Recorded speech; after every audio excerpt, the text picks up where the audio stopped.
Nina, é a Mi. Tudo bom? A minha pergunta é com relação a essa questão do sinergismo, ansiedade e egoísmo, que é mais ou menos a base do verbete. Tá bem forte essa questão da ansiedade e a relação com o egoísmo, com estar olhando para si mesmo, não tá deixando de olhar para o outro. Então, a minha pergunta é, você acha que a ansiedade veio, a origem é esse egoísmo, ou essa falta de domínio do psicossoma é que acaba fazendo com que a pessoa se torne egoísta? Quem que nasceu primeiro aqui?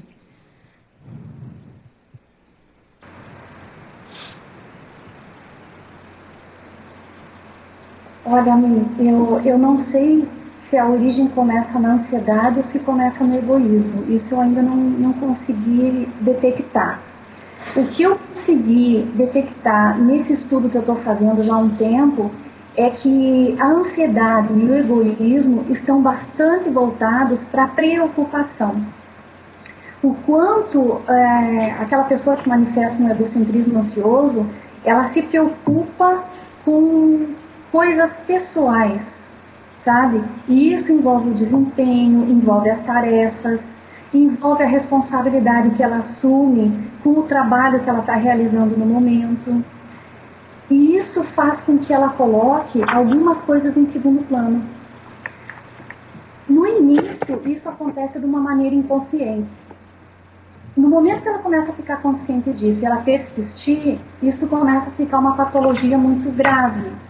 O ideal é que quando ela identifica isso, esse egoísmo exacerbado em função dessa ansiedade de assumir tarefas, ela parar e ver aonde que ela está errando, aonde que está faltando o equilíbrio.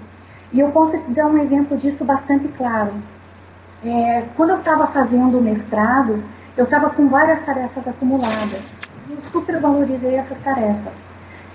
Eu estava desenvolvendo a pesquisa do mestrado, eu estava coordenando um projeto na universidade sobre... O título era Ouvir Memórias, Contar Histórias.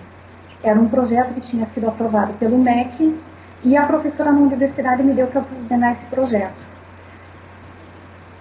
Eu estava, na época, voluntariando no IPC e eu tinha acumulado... eu era executiva de ECP1, ECP2 e mais o PDP. Então, eu me dediquei bastante para todas essas tarefas, mas eu esqueci de olhar o que estava acontecendo dentro da minha casa. Então, é você fazer assistência aos outros, mas faltar assistência dentro de casa para aquelas pessoas que são mais próximas de você. Naquela época, o meu marido estava passando por uma depressão e eu não percebi. Passados uns 4 meses, é que eu fui me dar conta do que estava acontecendo dentro da minha casa. Então, são coisas assim, que aquilo me deu um choque tão grande que me serviu como vacina. Então, a ansiedade e o egoísmo é algo que a gente precisa prestar muita atenção. Porque senão você perde o contato com você mesmo e com as pessoas que estão gerando mais próximas. Mas, Nina, é um paradoxo, porque essas tarefas que você estava fazendo envolvia assistência a outros. Né? Então, porque a impressão que eu tenho é que o ansioso, ele é ansioso em tudo. Ele quer controlar tudo, né? O que está na casa dele, o que está no círculo próximo. Então, me parece que esse exemplo que você deu é que houve um deslocamento, né? O seu foco ficou mais para fora e menos para dentro, porque ninguém consegue controlar tudo, né? Ou pelo menos nós não conseguimos controlar tanta coisa. Então, a casa, ou às vezes até a gente mesmo, ficou abandonado, né? Mas não seria o trafar aí mais a questão dessa ansiedade em controlar do que propriamente o egoísmo?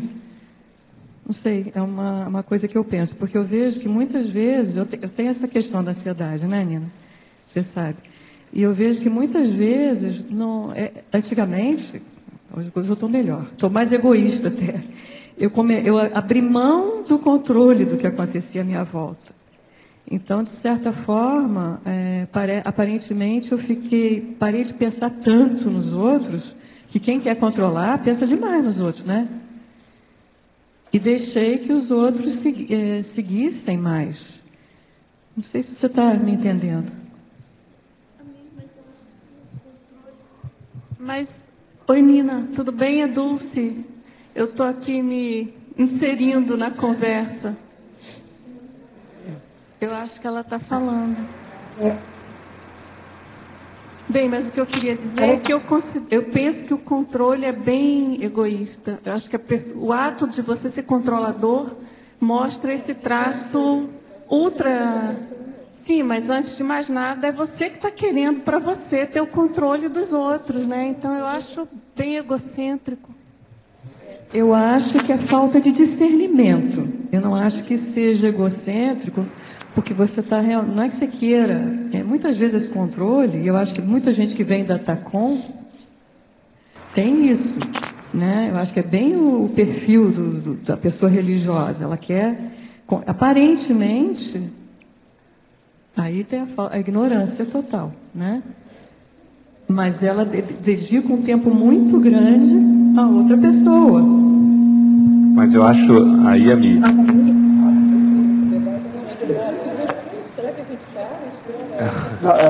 Isso é influência do seu fular.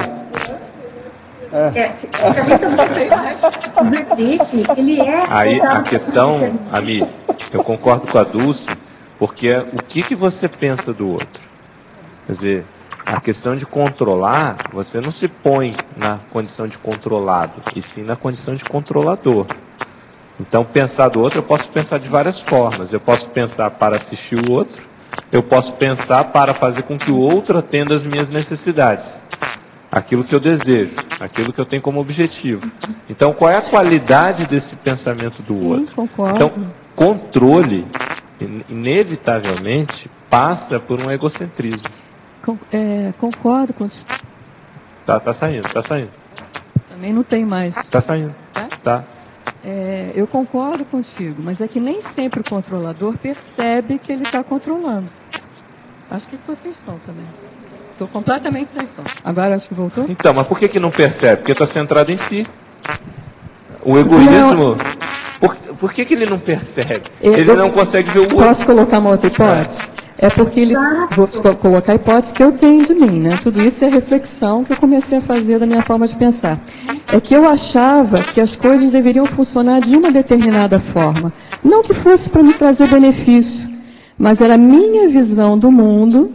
a priorista, errada, sem discernimento, ignorante, que achava que a melhor maneira, o melhor andamento das coisas seria daquela maneira que eu imaginei. Então, não necessariamente iria trazer benefícios diretos para a minha pessoa, mas era uma necessidade de que as coisas atendessem à minha maneira de pensar. Amigo, eu só estou querendo colocar outra maneira. Mas eu vou te falar outra maneira dentro disso que você trouxe.